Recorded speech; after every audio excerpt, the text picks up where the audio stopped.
shameful for being victimized by the scam. And it is not only affecting the health and welfare, potentially affecting health and welfare, but it's also having a major financial impact on these students as well. And so we thought it was very important to pull the group together, get this message out, and as Marie said, please advise your students if they're a victim or they are aware of someone who may be a victim, a roommate or a classmate, please bring it out into the meetings. Part of the message we sent out to everyone also included the FBI hotline phone number. We want to push them to use that number because the group that are answering those calls are routing those calls to the special agents for the FBI here in the Washington field office. So please encourage them to do that. So I'm going to introduce our NPD partners who are going to come up here and introduce themselves and talk to us a little bit about the scam and what they're seeing that's happening. And again, I want to just say they can't reveal a whole lot because a lot of this is still under investigation. So I'll turn it forward to you guys. Hello, I'm Officer Stephen Chan from the Asian Liaison NPD. I'm also Brian Anderson, Metropolis Water with the First District of Detail with the Asian Liaison. And I'm Brett Parson. I am with the Office of Chief of Police in charge of something we call Special Liaison Branch. Thank you. The special, because they're recording. Keep that. Absolutely. Understood.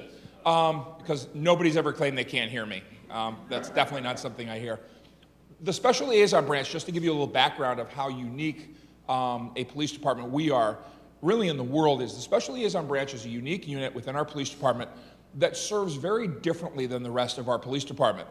Anybody even outside of law enforcement knows that law enforcement is traditionally organized and managed geographically. Cops have beats, right? They're in small neighborhoods, they're on streets, they're within a state, they're within a county, they're within a city. We take a little bit different look at how we manage and we police within Special Liaison Branch. We do it by demographics, not geographics.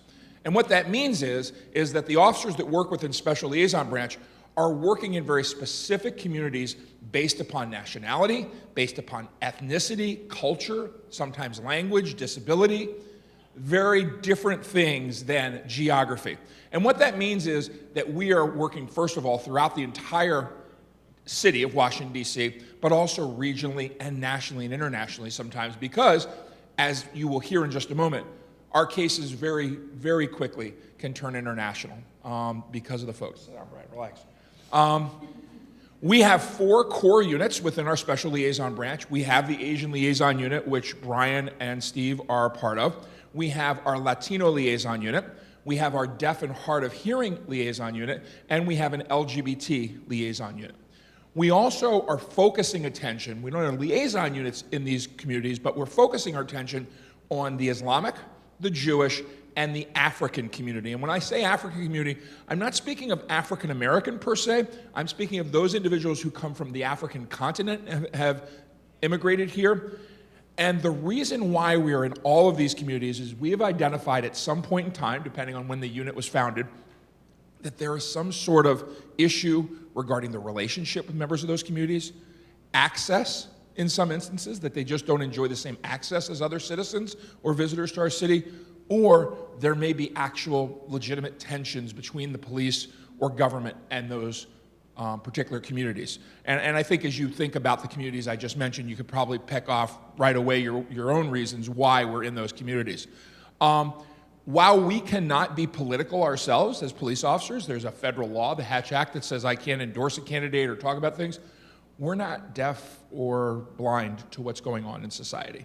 And so many of the communities that we're in have to do with things going on in our culture politically, both at the national and the local level. So just by way of an example, in the Latino community right now, what do you think the #1 issue that we're combating each and every day as police officers in the Latino community? Immigration issues, right? They are absolutely afraid, and I'm generalizing, but many are very afraid to engage with police officers at a local level because they believe any government official, regardless of whether it's federal, state, or local, is going to deport them or investigate their immigration status. And you might think, well, wait a second, most of these people are not here in an undocumented way. Why would they be afraid? They have friends, they have family members, they have coworkers, and they don't want to be a part of potentially bringing scrutiny upon them, and so don't trust the police. And so our officers in those communities are working very, very hard to continue to build trust, build new relationships, and that's why doing things like this are really important to us. Starting relationships with organizations with international students who can go out, speak to other international students, and know that when they're the victim of a crime, they can reach out to us. They can trust that we will not investigate whether they are here, documented, undocumented. It is irrelevant to us. We treat them as victims of crimes, witnesses of crimes, respectfully and professionally. Let me tell you just a little bit about the trend that we've been seeing. First of all, while the media would like you to believe that this is new, this is not new.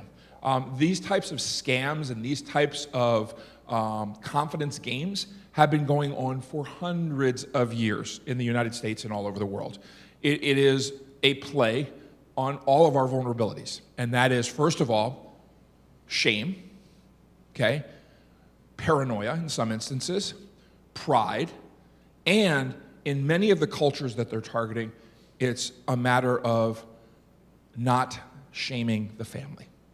It is, they're targeting their cultural background and identity, that to bring shame to one's family or to one's community or one's home country, hometown, is the ultimate in shame. And in many cases, these folks will do anything they can to avoid bringing that shame home. And these folks are very, very good. I was telling, is it Dr. Walls? Not yet? Okay. All right. I was telling civilian Walls over here, the nobody sitting in the front row here, that, you know, we're not talking about folks who are vulnerable because of intellectual, you know, inabilities, or people who are, you know, need to be paranoid. We're talking about, in most cases, very intelligent people, people who have, you know, the highest levels of education and access to other people with very high levels of education. So the folks that are doing this are very, very good at what they do. And what they're trying to do, essentially, is they're trying to find something that scares you, something that you want no one else to know because it brings shame to you or potentially places others in jeopardy. And then they start just nibbling away, inch by inch, to try and gain your confidence that you are the only person, you being the scam artist, that can protect them, that can get them out of this situation. And they are so, so good. I have a very close friend to my life partner, okay, PhD, world-renowned author, okay? He got hit for 25 grand himself. And he was even embarrassed to tell me about it at the dinner table, but finally did. And I said, dude, have you reported that to the police? He said, well, you're the police, I'm telling you at dinner. But he wasn't going to, because he was ashamed that he fell for it. I'm going to allow Steve to talk more culturally and Brian to talk a little bit more culturally about particularly your Chinese students and some of your international students. But here are some telltale signs that you're going to be scammed. First of all, if it is unsolicited contact, your antenna should go up. Most companies, even if they are doing just cold calls for sales, okay, they are not going to ask you for information. They are going to be providing you information. Hi, I'm calling from Parson Window Company. I would like to offer you our 25% discount. They're going to be offering you a service if it's legitimate. As soon as I start asking you questions, so, do you have windows in your home?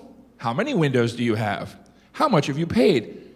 As soon as they start collecting data from you, they are immediately starting to move into a different script based upon your answer, and they've got a script for everything. For every potential comeback that you have, they have a different line that they can take to start, first of all, placing you in fear, then capitalizing on that fear because they sense it, and coming up with a solution. And almost always, that first solution is cut off contact with others. So if you have a student or a staff member or a friend who suddenly stops communicating, that's a red flag, okay? It is a red flag that they may have received contact from someone who is trying to isolate them. I will tell you in the most recent case, although as Walt said, I can't talk about many specifics, one of the first things the individuals did to isolate this student was told her that she was her phone was bugged and being tracked, and that she needed to immediately get rid of that phone so that they could protect her. She was scared. She thought her family back in her home country was going to be taken by the Chinese authorities. So what did she do? She got rid of the damn phone.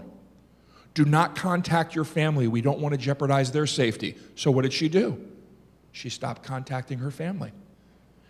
This doesn't seem logical to some of us as we sit here, but I want you to imagine that you felt like the lives of other people depended upon every decision you made.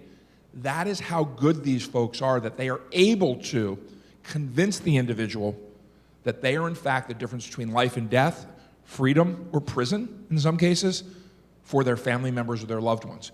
And this is what they play upon. Some of the other things they will do is they will probe, they will ask probing questions about finances.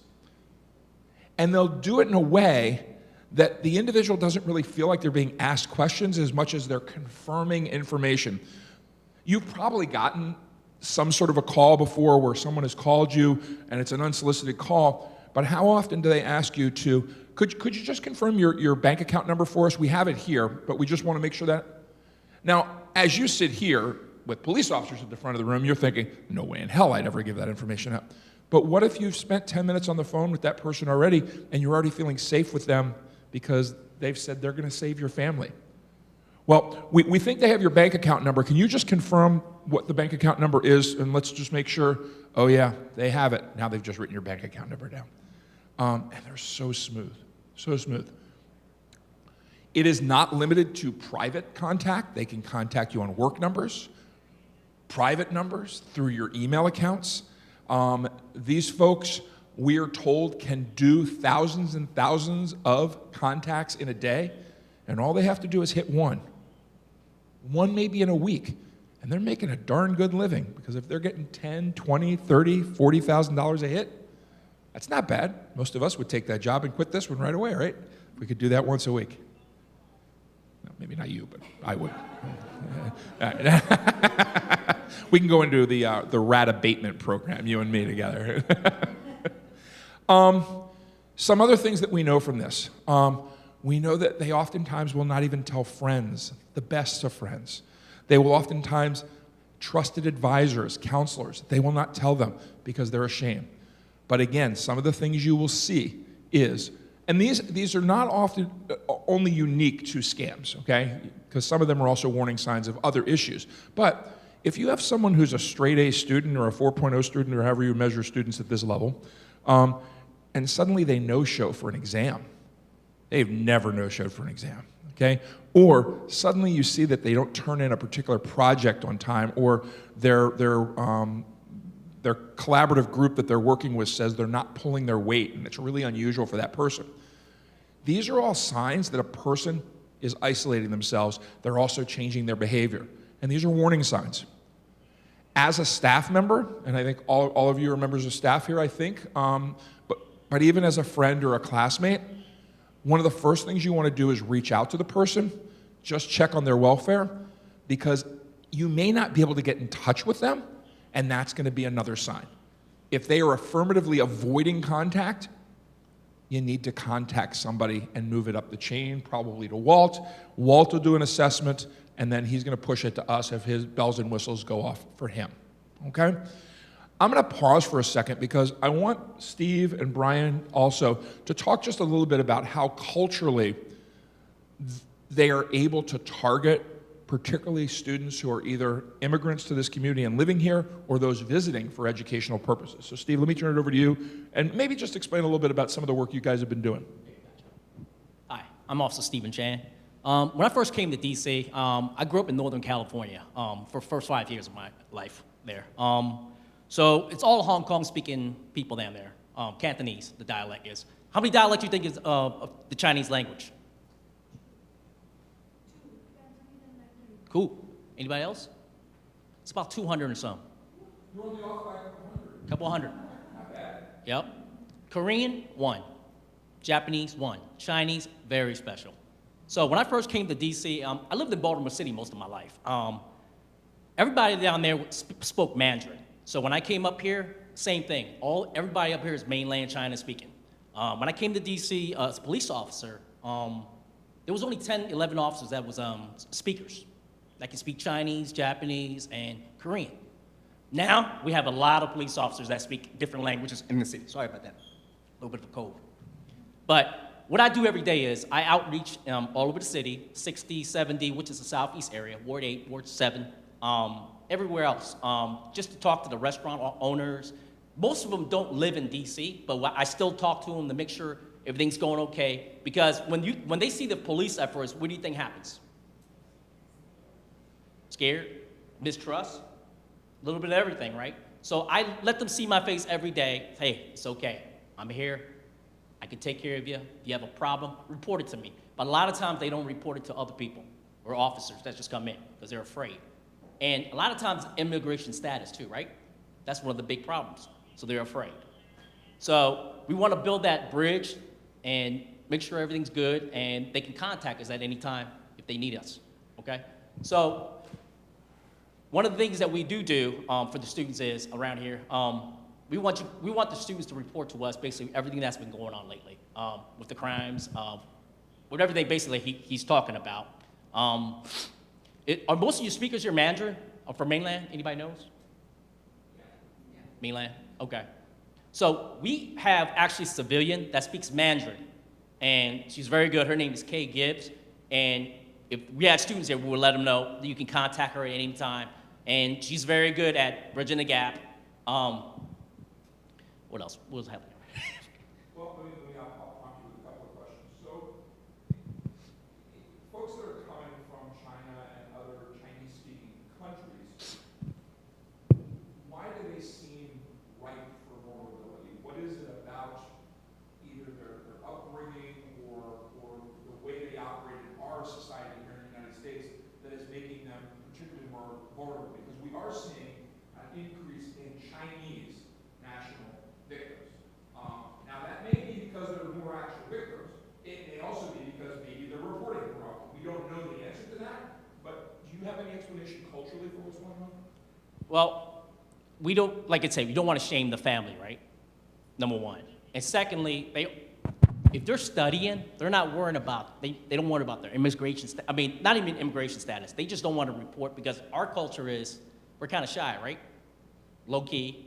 We don't say much. So for them to report, it's going to be kind of low. You understand? I can tell you in the case that brought us here, the young woman who disappeared on us and we feared kidnapping or worse, one of the things that we knew was that she had contacted her family and asked for a very large sum of money. And when her family questioned the need for that, she immediately shut down. Now that was probably the pride issue, right? That was probably she did not want to have to say what it was that she needed the money for, and she was trying to protect them from embarrassment. But we also know that she missed an exam, an important exam.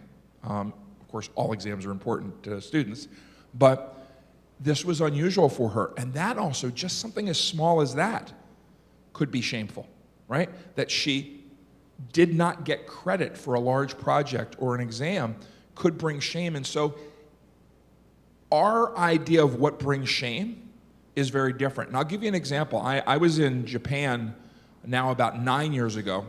Don't ask why, but I was there for a bar mitzvah. It's a long story, longer story than you want to know. I'm telling the truth. I was there for a bar mitzvah. But I was visiting my cousins who were at a naval base, and my cousin was driving the family minivan, which they took to Japan while they were deployed to the Navy. And while on a Japanese road, a little boy was riding along the side of a rather rural road, and she kind of clipped him. Luckily, he wasn't seriously injured. He kind of fell off his bike. He skinned his elbow. And the police came, and of course, this became an issue. The Navy had to come out and investigate. We got back home about 5:30 or 6 p.m. that night, and they lived off base. And within a half hour, there was a knock at the door. It was the entire family of the child. Now, this is where it departs from American culture, because what you're thinking happened wasn't what happened. The entire family was there with the little boy, including his siblings and his grandparents and his parents, to apologize to my cousin because he should not have been on that roadway.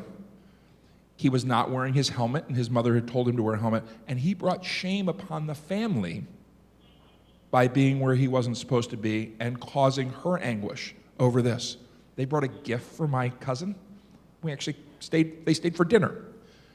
I say this because something like that for us in American culture here in the United States, I mean, how many car accidents are there a day? How many times do people clip pedestrians? And it certainly wouldn't warrant your entire family going over and apologizing to the person, much less taking responsibility instead of suing them, right?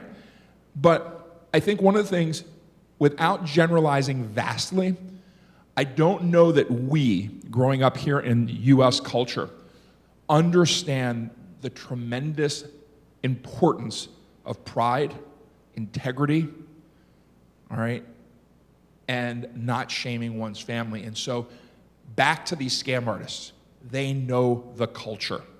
They know their target. So if they make 100 calls and only 2 of them are members of the Asian community, they're able to move into that vulnerability and start picking away at it very, very easily. Brian, do you have anything you want to add? And then I have a couple other questions, and I'd like to open it up for specific questions of the group here. Sure. My name is Brian Adams. I'm with the Metropolitan Police from 1st District. Right now I'm detailed to the Agent Liaison Unit. What would you call a street officer? So I deal with everything on a daily basis, mostly after the fact when people call me for the crimes and stuff. I handle what I'm supposed to be training as I'm supposed to be doing, the reports, make the proper lockups, proper notifications. Being fortunate, being detailed to the Asian Liaison Unit has actually opened my eyes up a lot more to the community, because I'm actually biracial. My father's from West Virginia, my mother's from Hong Kong.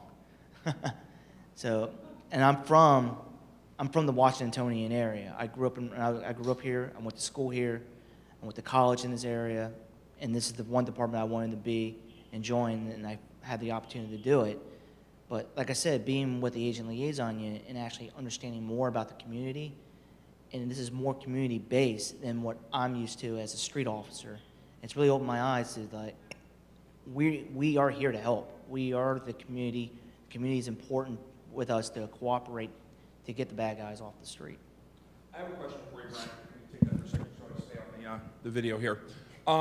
You had mentioned to me that your family was in the business of a restaurant business, right? Yes, sir. Can you explain, if you can, how Asian community members handle money differently than maybe people born in the United States, and why that might make them more vulnerable? Yeah, like Lieutenant Parson was saying, my grandparents owned a Chinese restaurant over by the Marine Barracks, 8th and I, Southeast. You know, in high school, back in 94, 95, you're a teenager dealing with carry out. Everything's under the table. Everything's cash in. I mean, you're a kid, 14, 15 years old, making a couple $100. It's pretty good, you know. A lot of older generations don't trust the banks. A lot of times they keep money within house. They keep it under mattresses, safes in the houses. That's just the culture. A lot of times they just don't trust certain financial governments. So they keep the money close at hand so that it's always there. And to piggyback on what he said, when I was younger in Baltimore, both my parents, they worked in the restaurants. You know what they did? They put all the cash under the mattress. Every dime. Until the janitor came and stole our money. And that's the truth. But we put all the money inside the house. We don't trust the banks for some reason, right? Don't know why, but that's what we do. A lot of Asians, even in D.C., we had one member who's a cash and carry. He had $160,000 stolen. Can you believe that? He had $160,000 hand. We had another gentleman who had $5,000 cash on him.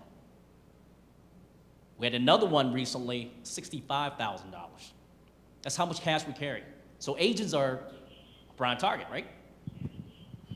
Not unique to the Asian community? Yes, ma'am. I'm bringing a mic here.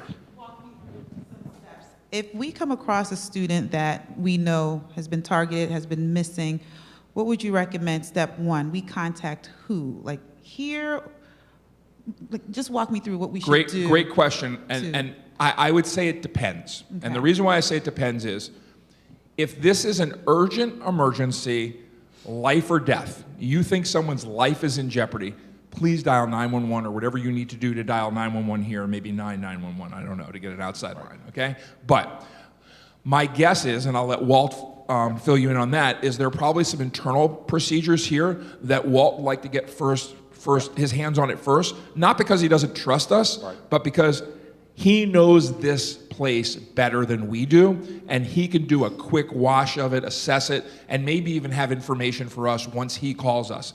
That's not to say he's prohibiting you from calling at all, Right. so I'll let him finish that answer. We also added, as part of the messaging that we sent out that came from Hopkins, we put down at the bottom, if you're not comfortable with calling law enforcement, dial, and I provided our phone number from my command center here. So we did put that message in there, knowing that some of our students may not be comfortable calling directly to law enforcement, but is much more comfortable with their campus-based security team. So they were given that option as well. And what you're going to need to do as a staff member, if that happens, is you're going to have to be a bit of a liaison for us. I mean, there's a reason why we're called Special Liaison Branch, is because we oftentimes serve as that bridge between the investigators who are handling the investigation and the student or the victim or the witness, because we've built relationships. And so it's if I'm standing next to somebody when they talk to a detective, sometimes they go, okay, I can answer that question, as opposed to just a detective who has no cultural understanding. Not that they're being mean at all, they're asking questions just like they normally would, and the person just shuts down. Or the way in which you ask a question, or even the language that you use, because as many of you know, dealing with international students, just because someone smiles and goes, does that mean they understand you? No, we know that doesn't mean they understand you. In fact, in a lot of cases, what that means is I'm going to be polite and pretend I understand you, and then they're going to go back and ask somebody else, hopefully, what you said. We get that within Special Liaison Branch. I wish all of our officers, had that kind of experience, but they don't have time to get that type of experience in immersion. Did that answer your question? Okay. So I have a question. Other than Yes. our 2 known cases here on campus, could you give us a sense of how many other cases are you kind of looking at in the region? 4 in the last 7 days. 1 in the 4th district, 3 in the 2nd district. Very recent. And I am in communication with the FBI, and I can tell you that the FBI nationally has seen a spike in these types of cases all over the country, and in fact all over the world, because if you didn't know, the FBI also investigates cases outside of the country that involve Americans and our financial institutions. Also, U.S. Secret Service is involved in this because it does involve our currency being manipulated in some way. So, at the highest levels of government, and some of the best resources we can have, they're working this. But let me tell you, these are really tough cases. I'm not a technology guy. I mean, they give me a gun with just a trigger. That's about the technology I know. And the folks that are doing this are able to spoof their IP addresses, their email accounts, their phone numbers. It looks like it's coming. How many of you have gotten a phone call from a number that has the same extension, area code and extension as you, and you think, oh, I know that number, and then you answer and it's like, hello, this is George calling you about... I don't know how they do it, but they're doing it, and they're doing it from places in the world where we have no lawful authority to go get them, much less find them, which makes it even more difficult. You're raising the hand again? You mentioned that there were some countries in Africa, but there's many countries. Are there any targeted countries in Africa that we're seeing this happening as well? So Nigeria, I'm sure everyone is aware of the Nigerian prince scam, which is now close to 25 years. Are you from Nigeria? Yes, congratulations. Yes, it's something you can brag about. There you go. Every country has its hold on something, World Cup means nothing. So Nigeria, absolutely. China, big industry. And there are emerging cases now coming from somewhere in Central and South America. We're starting to see that. Also, the old Eastern European bloc countries, we are seeing some of those emerge now as some of the areas where, just think about any particular nation that is still developing, or where we as a country don't necessarily have good diplomatic ties or authority. They are ripe for these types of things, because once we get the case, we run it, it goes to Nigeria, and then Nigeria says, hey, good luck, man. You aren't coming here to get them. And it's over. It's absolutely over. That's why these types of meetings are really important. And by the way, don't be disappointed that there aren't any students here. This is normal. Because by showing up, what are they demonstrating to others? They're vulnerable. It's shameful just to be here for some of them, right? That they have these concerns that they might be victimized. And so what you really need to do is you need to start just talking about this, even if it's just an introduction in a class, to say, hey, this presentation occurred. Here's some of the things I want you to know. First of all, you can talk to me about this. I'm not going to go dialing 911 and call in the SWAT team. That's not going to happen. But I want you to know you can talk to me. And then build their trust and hopefully get that turned over to Walt.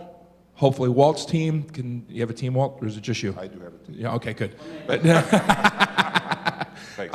But it's those relationships that are going to help, and then maybe they hold hands and bring them over to us, and then we hold hands and bring them to an investigator. So that's why stuff like this is really important. You then can go out and spread the word to the ones that aren't here that needed this most, but for one reason or another just didn't feel confident enough to be here. If you have one case, just one case or student that come to us, it'll snowball down the line. They'll start reporting more and more as the line, they hear, oh wow, they're handling me pretty good. So you're gonna have more people reporting, so. So aside from the vast amount of money being stolen from these students, do you guys have kind of a growing concern over the mental health of some of these students when they're in the middle of being scammed and being virtually kidnapped? Sure. So, this is no different for any situation you deal with in the school environment. You want to be watching for depression, anxiety. I remember I said some of these symptoms of being scammed are not unique to being scammed. They're symptoms of somebody who might be suicidal, for instance, right? And they are not, they're intermeshed in many ways. And I want you to just imagine for a moment, that incident that recently occurred with your student could have turned very, very ugly. In fact, one of our concerns early on was not that she was hurt by someone else, but that she was so ashamed that she had missed an exam, that she had potentially turned over a significant amount of money from her family, that she may have taken her own life, and that we might have been looking for her and she was dead somewhere because she had killed herself. These are real concerns. And so while I don't know that we're aware of any actual kidnappings. I don't know that we're aware of any actual physical extortion where somebody says, give me the money or I'm going to hit you over the head. The psychological impact while it's happening can throw someone into a depression or have an anxiety attack, but it also after the fact. For a long period of time and sometimes for a lifetime, folks become paranoid. They become very reclusive. They don't trust anyone, to include family members, because part of it's a shame. They're shamed, but a part of it is also it's a victimization syndrome that they become engaged in, and it's very, very sad. Our department, like Lieutenant Parsons was saying, that if the student ends up having like some type of mental breakdown, mental health crisis, the Metropolitan Police Department of Washington, D.C. has specially trained officers called crisis intervention officers that can help that student to receive the mental health services that they will need. We also, if you didn't know, Washington, D.C. is a very good place to have mental health issues. We have not only the local level, but we have federal resources here, and so there are a lot of places that we can get people resources, and they are culturally competent. And so, for instance, if we had a Mandarin speaker who was suicidal, we could very quickly find someone who is able to get them into counseling, get them assistance. All of our area hospitals have immediate access to many of the major languages that are spoken in this area, and so access to language is not an issue for us in most cases. We also included some of those resources in our messaging that went out as well. Other questions? Yes, ma'am. Oh, I think you need a microphone. Make Walt run. Go ahead. Make him run. Okay, so I'm wondering what specifically do you want us to tell them to look out for? Our office does presentations for students often, and especially international students, and we are always telling them, if the IRS calls you, it's a lie. Don't talk to them. So are we going to say, like, oh, if your embassy calls you, don't listen? Because we also know that the Department of State is not going to call anyone, let alone embassies from other countries. So who specifically would you say is probably calling them? So I think the general answer is you're on the right track. They need to be skeptical, but not paranoid. In the street crimes side of this, what we tell people all the time, or I tell people all the time, is you want to be vigilant, not paranoid, right? You don't want to change your entire lifestyle over this, but you want to have your head on a swivel and at least be aware of your surroundings. And so, things like when you get a phone call on your phone and you do not recognize the number, that's the first step in being vigilant. I don't recognize that number. You know what? I'm going to let it go to voicemail. Or what I do is I have something on my phone, a preset answer for text messaging, that I just go, I'm sorry, I'm not available right now. Send me a text message. If it's really something they want to talk to me about, they'll send me a text message. Also, if it goes to voicemail, it says, hello, this is Lieutenant Brett Parson of the Metropolitan Police Department. They tend not to leave me too many messages if they're trying to scam me, although someone did do it at lunch when I was at lunch with a friend of mine who's a judge, and I said it was the IRS scam, and I said, well, hold on a second, let me check with my attorney. Judge Anderson, what do you think? And I handed her the phone, and click, he hung up on us. So that's the first thing. Phone numbers that they do not recognize. Secondly, I talked about that probing of information.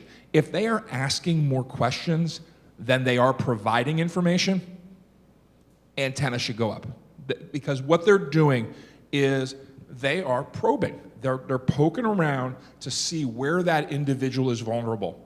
And then as soon as they find that spot that they're vulnerable, like I said, these folks are very good. There are probably brilliant psychologists that are doing this because they are really good at reading people's emotions and reading people's vulnerabilities.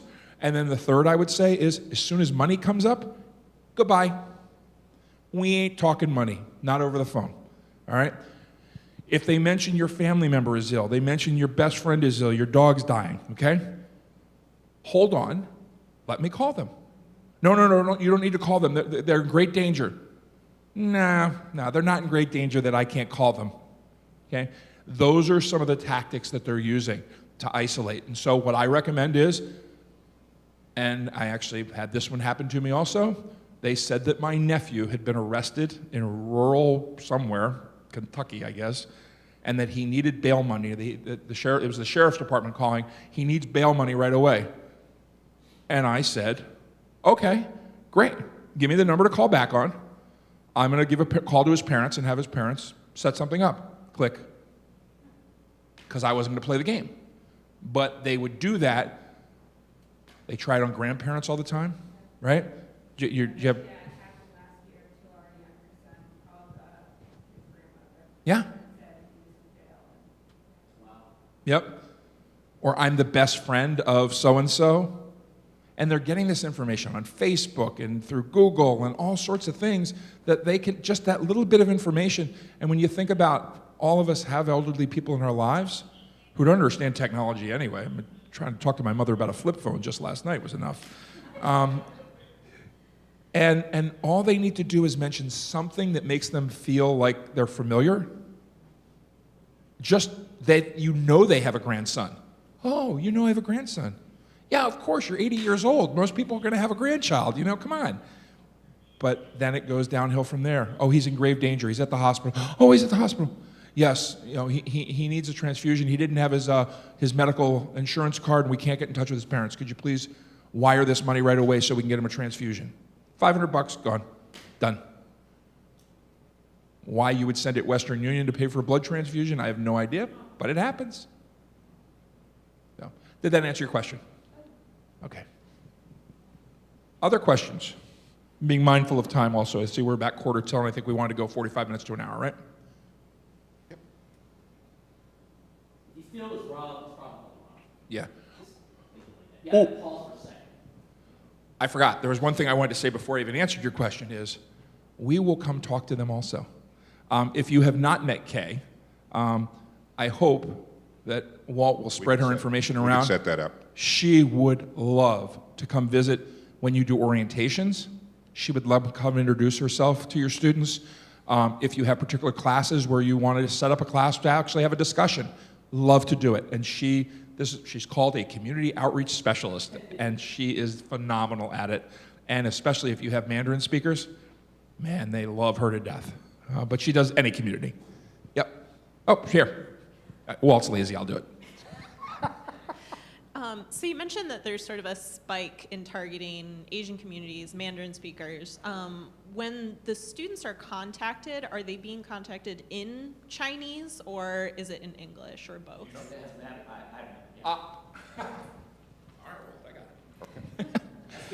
I've gotten the call in Mandarin on my work phone. Now, I'm in charge of the Asian Liaison unit, so part of me is like, quit screwing with me, Steve. All right, because I don't know the difference between Cantonese and Mandarin anyway. But so yeah, they are getting calls sometimes in their native language.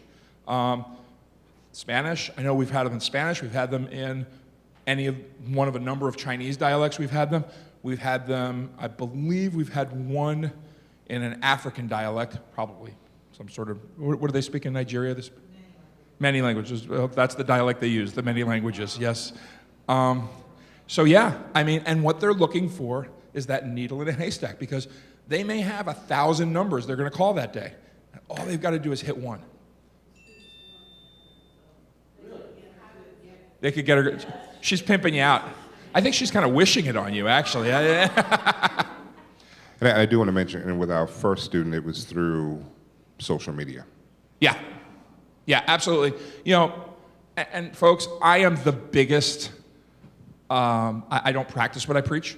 Okay, my sister set up my Facebook account when my nieces were born, now 16 years ago, and everything's open on mine. I mean, all of you probably knew I was in Arizona this past weekend at a family wedding and saw the pictures of me dancing with my mother.